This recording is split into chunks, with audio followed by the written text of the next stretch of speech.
আসসালামু আলাইকুম সবাইকে। আমি নওশিন। আমি বিকালের দিকে একটা পোস্ট করছি, কাপল পিক আপলোড করছি, যেটা অনেকেই মনে করতেছেন যে নওশিন আপু এটা কি এআই। সামনে মাসে হচ্ছে আমাকে আংটি পরাইতে আসবে, বিয়ের ব্যাপারে কথাবার্তা চলতেছে, এটা সত্যি। এই কথাটা কিন্তু সত্যি, এটা মোটেও হচ্ছে আমার পোস্টটা কোনো এআই না বা কোনো বানানো কথা না, এটা সত্যি কথা। অনেক দিন হলো, অনেক বছর হলো একাকিত্ব লাইফ লিড করতেছি। তবে একাকিত্ব আমার এখনো ভালো লাগে। বিয়ে নিয়ে আসলে কখনো বিয়ে করব এরকম কোনো প্ল্যানিং আমি করি নাই, বা ওরকম ভালোবাসাটা আমার সত্যিকার অর্থে কাজ করে না। আমার মা অসুস্থ, বাবা মার বয়স হয়েছে, আর আমি আমার ফ্যামিলির মধ্যে আমরা চার ভাই বোন, চার ভাই বোনের মধ্যে আমি সবার বড়, আমার ভাই বোন গুলো ছোট। আর আমার মা অসুস্থ থাকে। নিলয় মারা যাওয়ার পর থেকে আমার আম্মু মিনি স্ট্রোক করে, তারপর থেকে উনি সিক থাকে, অসুস্থ থাকে, সময় দিতে পারে না ওরকম ভাবে। আমার বাবা মা সময় দিতে পারে না, আমি বাবা মা ছাড়া আলাদা থাকি, একাই থাকা থাকা হয় আমার। আমার বাবা সরকারি চাকরি করে, উনি কখনোই সময় দিতে পারে না। আর আসলে আমার বাবা মার বয়স হয়েছে, ওরকম ভাবে ওনারা বোঝে না, কি জন্য তারা বোঝে না যে বর্তমান যুগের ছেলে মেয়েকে কিভাবে ডিপ্রেশনের সময় সাপোর্ট দিবে। আর আমার মা বেশিরভাগ সময় অসুস্থ থাকে। বোনের সংসার নিয়ে অনেক ব্যস্ত, বাচ্চা হয়ে গেছে ওকে নিয়ে ব্যস্ত। তারপর আমার ভাই দুইটা পড়াশোনা নিয়ে ব্যস্ত। ছোট ভাইয়ের মধ্যে আরাফাত, যেটা ও চলে যাবে দেশের বাহিরে, ওর প্ল্যানিং চলতেছে। আর ভাই ছোটটা পড়াশোনা করতেছে, ওদের ফিউচার নিয়ে ব্যস্ত। এক কথায় কেউ আমাকে সময় দিতে পারে না।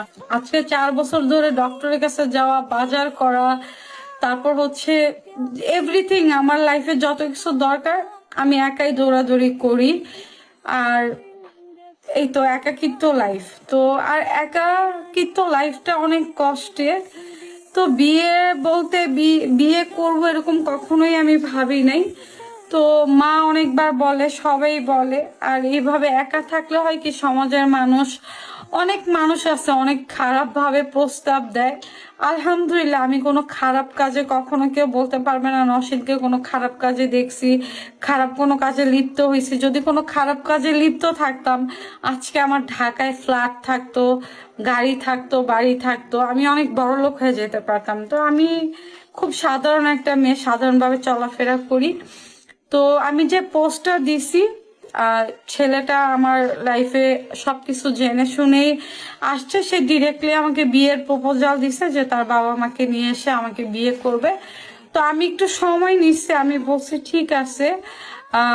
আমি অনেক ভাবছি, বেশ কয়েকদিন ধরে ভাবছি এই ব্যাপারটা নিয়ে। আমি অনেক দিন ভাবছি। আমার বিয়ের প্রপোজাল অনেক জায়গা থেকে আসে, তার মধ্যে ভালো লাগার একটা ব্যাপার আছে।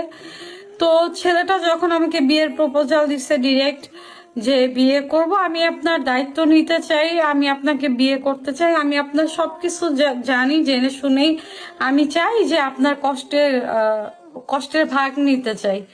তো যেহেতু ডিরেক্ট আমাকে বিয়ের প্রপোজাল দিছে, তো আমি বললাম যে আমি হুট করে কোনো ডিসিশন নিতে পারবো না, আর আমার একটু সময় লাগবে, কারণ আমি হঠাৎ করে আপনাকে মানে নিতে পারবো কিনা, আমি আগে কথা বলি, আপনার সাথে ফ্রি হই, তারপর দেখা যাবে, ভাবা যাবে। তো এই জন্যই আর কি, নতুন একটা সম্পর্ক বলতে তার সাথে আমার ওরকম সম্পর্ক ভালোবাসা তেমন কিছুই না। জাস্ট হচ্ছে, হ্যাঁ, আগাবো, সামনের দিকে আগাবো। কথাবার্তা হাই হ্যালো এই পর্যন্তই। তার ফ্যামিলির সাথে কথা বলাই দিছে, তারা সামনে মাসে আমাকে আংটি পরাতে আসবে। বিয়ের কথা বলছিল, আমি বললাম যে বিয়ের জন্য আমাকে একটু সময় দেওয়া হোক, কারণ আমি এখন আমি কথা বলতেছি আপনাদের সাথে নার্ভাস। বিয়ের ব্যাপারটা আসলে কি, বিয়ের ব্যাপারটা একটা হুট করে একটা মানুষ লাইফে আসবে, তাকে মানায় নিতে পারবো কিনা আমি জানি না। তবে আমি খুব আহ, খুব নার্ভাস হয়ে গেছি যে এরকম একটা ডিসিশন নিছি। আহ, সামনে ভালো হবে কি না খারাপ হবে, এমনি আমার কপালটা খারাপ, বা আমি মানায় নিতে পারবো কিনা, সেই মানুষটাকে ভালো রাখতে পারবো কিনা, ভালোবাসতে পারবো কিনা, আল্লাহ ভালো জানে। তবে এটা সত্যি যে সামনে মাসে হচ্ছে আমার এঙ্গেজমেন্ট আর তার 3-4 মাস